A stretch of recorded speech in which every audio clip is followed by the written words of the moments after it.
good morning everybody. Welcome to the 4th year of the Radio Rewired panellists. It's going to be a great morning. What are some of the key changes you think then that are going on at the moment in the industry? Definitely technology and definitely multi-platform. Gone are the days of a good head for radio. But whenever a new technology comes along, somebody makes the comment, oh, this will spell the end of radio, and it clearly hasn't. Radio is still delivering 12% of total advertising spend, which has been pretty consistent over many, many years.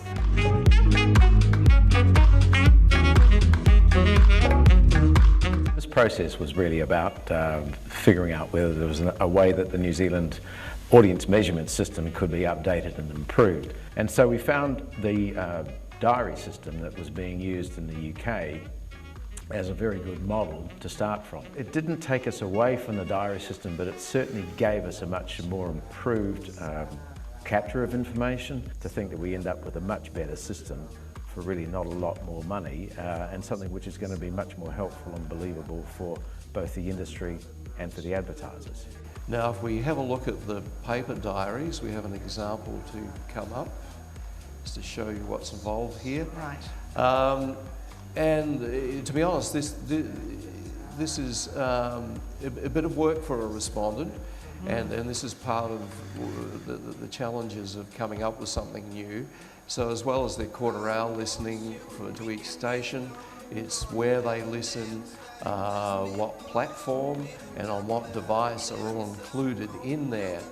The winner of this year's Grand Orca goes to Colenso BBDO for K9 FM. I just want to say radio's hard.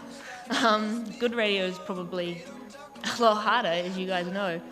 The rise of iHeartRadio kind of was the thing that was able to give this project legs and do something really different.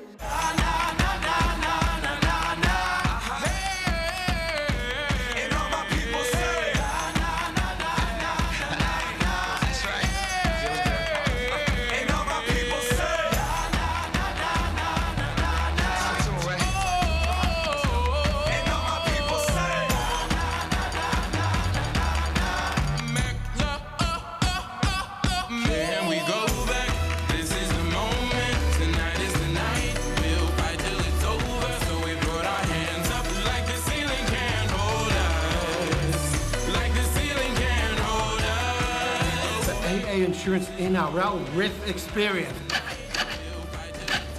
Get up, right, jump, say. Matt, how are you going to one up? Fire truck, fire hose, water and face. Here come the grenades! Get in close! I want a headshot! Go! Now, what about lunch?